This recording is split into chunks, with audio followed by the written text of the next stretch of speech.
এমন জীবন কাটছে আমার, একটা লুঙ্গি পরছি 1-1.5 বছর 2 বছর পর্যন্ত, আর এখন এক লুঙ্গি একদিনের বেশি পরি না। এক জামা 150 টাকা কিনছি, মনে আছে? 150 টাকা কালারিং জামা। ওই জামাটা 2.5 বছর 3 বছর পরছি, লুঙ্গি ছিঁড়ে গেছে, 5 বার সেলাই করে করে পরছি। আর আল্লাহ এখন এই পরিমাণ বাদশাহী সম্মান দান করেছেন। আমার মা বাবার চোখের বাণী আর আল্লাহ ওয়ালাদের নেক নজর। আলহামদুলিল্লাহ 300-400 সন্তান এখন মাদ্রাসায় খায় পড়ে। কত সম্মান! ও যুবকেরা, কত মানুষ তাকায় দেখো, গাড়ির নিচে লাশ হয়ে আছে, পানির মধ্যে লাশ, ঘুমের বিছানায় লাশ। আজকে তুমি এখানে বয়ান শুনতেছো, কালকে হতে পারো তুমি কবরের যাত্রী। এটা কি অসম্ভব? তুমি ঘুমায় গেছো, ঘুমের মধ্যে আজরাইল চলে আসছে, রুহুটা নিয়ে যখন চলে গেছে, 11টার সময় তোমার আম্মু ডাকছে, বাবা আর কত ঘুমাবি, আয় ওঠ, তাড়াতাড়ি নাস্তা কর। সন্তান কোনো সাড়া দেয় না। এই যুবক, ভালো করে একটু খেয়াল করো, হঠাৎ দেখবে মায়ের অন্তরে বাড়ি মারছে, দাগ কেটে গেছে, মনে হয় কি জানি হয়েছে। দরজা খুলে না, লাথি মেরে দরজা ভেঙে ঢুকছে। শরীরের মধ্যে হাতটা দাগায় টাচ করে দেখে পুরা বডি শক্ত, পুরা ঠান্ডা। মা চিৎকার দিছে, নাই। যারা মরে ওকে শরীর কিন্তু সাথে সাথে বরফ হয়ে যায় এবং পুরা বডি শক্ত, টোটালটাই শক্ত, কাঠের চেয়েও শক্ত। মা চিৎকার দিয়া বলবে, তোর বাবারে ডাকবে, এই স্বামী আসো তাড়াতাড়ি, তোমার ছেলে নাই। মা একটা চিৎকার মারবে, পুরা ঘরের মধ্যে কান্নার আওয়াজ। তোমার বাবা এসে টেলিফোন করবে, ইমাম সাহেব কোথাও যাবেন না, আমার ছেলেটা মারা গেছে, জানাজা দিয়া যাবেন। বাবাই কান্না করবে আর বলবে, একদল যাও তাড়াতাড়ি বাজার থেকে কাফন কিনিয়ে আনো, আর এক দলকে বলবে যাও বাঁশবাগানে কবর খনন করো। যুবক তো তাকায় দেখবা, মাওলায় যদি দেখায়, ও আল্লাহর বান্দা, তোমার আমার গায়ের গেঞ্জিটা পর্যন্ত দেখবা আপন জনেরা বেলেট দিয়া কাটতেছে। আমার হাতের ঘড়িটা আর একজনে দিয়া বলবে, এই ঘড়ি তো হাফিজুর রহমানের নয়, ঘড়ি আমার। আজকে তুমি বলো আমার মোবাইল, আমার মোবাইল, আর একজনে হাতে নিয়ে কালকে বলবে মোবাইল তো আমার, এটা আর কারো না।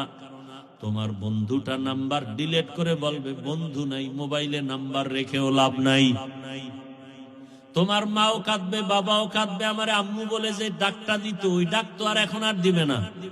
মায়ের পাগলামি বড় কঠিন হয়ে যাবে।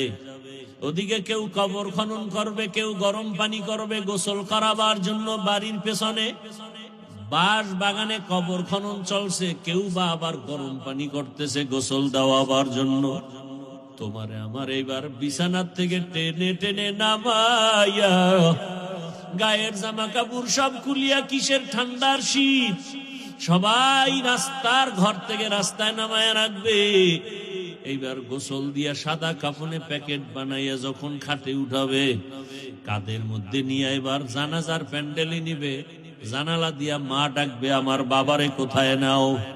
বলে জানাজার প্যান্ডেলে নিয়ে কবরের দাফন করব। আমার বাবারের জীবনের শেষবার একটু চেহারাটা দেখায় যাও, কাফনের মুষ্টিটা খুইলে একটু দেখাও। আমার বাবা আর জীবনে আমারে আম্মু বলে ডাক দিবে না। ও সন্তানেরা, ও যুবক বাবারা, পায়ে হাত রেখে বলি, জীবনে তো দাড়ি কম কাটো নাই, এবার তওবা করো, আর গুনাহ করবা না। আল্লাহকে মনে মনে বলো, হে মালিক, কখন মরণ হবে জানা নাই, তওবা করি, আর নামাজ ছাড়বো না, দাড়ি কাটবো না, বেপরদায় চলবো না। মা বাবার দোয়া, শিক্ষকের দোয়া, উলামায়ে কেরামের দোয়া নিয়ে নবীজির সুন্নত অনুযায়ী চলবো। ওই অন্ধকার কবরে দাফন যখন করে মাটি দিয়া সবাই চলে যাবে, এখন আর কেউ নাই। আরে তুমি একা চলো না, কত বন্ধু, কত কিছু টেলিফোন করো, বন্ধু আয় ঘুরতে যাব।